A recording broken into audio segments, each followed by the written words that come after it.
Magandang hapon po sa ating lahat. Narito ang weather update sa araw ng Huwebes, November 21, 2024.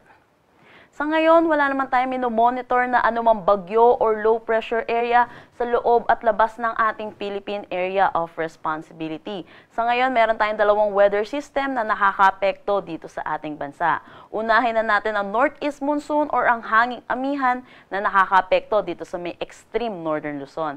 Dahil po dito, asahan natin makakaranas dito sa may Batanes at Babuyan Islands ng maulap na papawiri na may mga pag-ulan. Samantala, asahan din natin yung easterlies or yung mainit at maalinsangan na hangin na nanggagaling sa dagat Pasipiko ay magdadala rin ng maulap na papawiri na may mga kalat-kalat na pag-ulan dito sa may Caraga at Davao Region.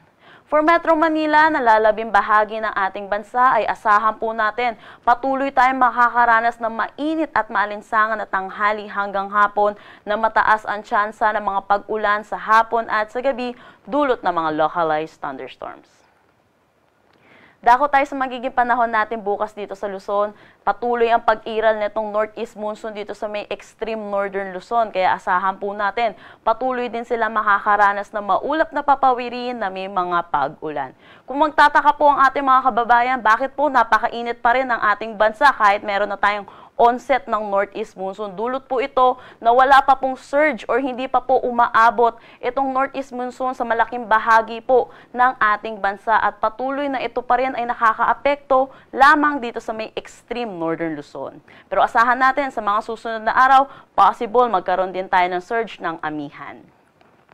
Kung makikita po natin, yung malaking bahagi pa rin po ng Luzon ay patuloy makakaranas na mainit at malinsangan na tanghali hanggang hapon na mataas ang tsansa ng mga panandaliang pag-ulan sa hapon at sa gabi dulot ng mga localized thunderstorms. Agwat ng temperatura for Metro Manila 25 to 33 degrees Celsius, Lawag 24 to 33 degrees Celsius. For Tuguegarao 24 to 32 degrees Celsius, Baguio 16 to 25 degrees Celsius. For Tagaytay, asahan natin na 23 to 31 degrees Celsius at Legazpi 26 to 31 degrees Celsius. Para naman dito sa may Palawan, ay asahan din natin maaliwalas na panahon ang kanilang aasahan. Gayon din dito sa may Visayas. Pero kung makikita po natin dito sa may eastern section ng Mindanao or particularly dito sa may Davao Region, asahan natin makakaranas sila ng maulap na papawiri na may mga pag-ulan. Dulot po ito ng Intertropical Convergence Zone or ng ITCZ. At sa mga susunod na araw, possible din po mag-shift itong axis na itong ITCZ natin at ito'y makaapekto lalo na dito sa may Zamboanga at patuloy po hanggang dito sa may Palawan. Pero patuloy po natin ito babantayan.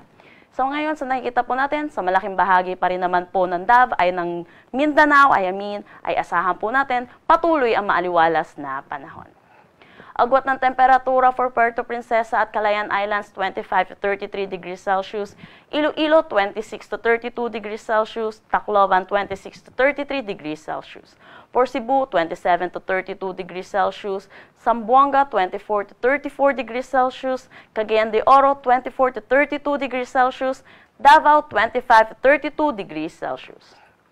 Sa ngayon, dahil sa pag-iral po nitong hanging amihan or ng northeast monsoon, meron na tayong nakataas na gale warning dito sa coastal areas ng Batanes. Dahil dito, asahan po natin at 2.8 or 4 at hanggang 4.5 meters po ng taas ng alon. Kaya pinapaalalahanan po natin ang mga kababayan po natin dito po sa Batanes na delikado po sa ngayon pumalaot sa kanilang seaboards. Dako naman tayo sa magiging panahon natin sa susunod 3 araw sa mga piling syudad natin. Kung makikita natin, malaking bahagi pa rin ng Luzon ang patuloy na makakaranas ng mainit at maalinsangan na tanghali hanggang hapon. Pero asahan din natin ang mga pag-ulan dahil sa localized thunderstorm pagdating sa hapon at sa gabi. For Metro Manila, agwat ng temperatura 25 to 32 degrees Celsius, Baguio City 15 to 24 degrees Celsius. For Legazpi City, asahan naman natin ang 25 to 32 degrees Celsius. Para sa Visayas, patuloy din tayo makakaranas ng maaliwalas na panahon. Agwat ng temperatura for Metro Cebu, 26 to 32 degrees Celsius, Iloilo City, 25 to 32 degrees Celsius, Tacloban City, 26 to 32 degrees Celsius. Para naman sa Mindanao, gaya po no sinabi kong possible po na pag-shift netong intertropical convergence zone, yung axis po neto. Kaya kung makikita po natin, may mga piling araw for Metro Davao at Zamboanga City ay makakaranas sila na maulap na papawirin na may mga kalat-kalat na pag-ulan. Pero good news naman po dito sa Cagayan de Oro, throughout the 3 days, maaliwalas na panahon ang kanilang aasahan.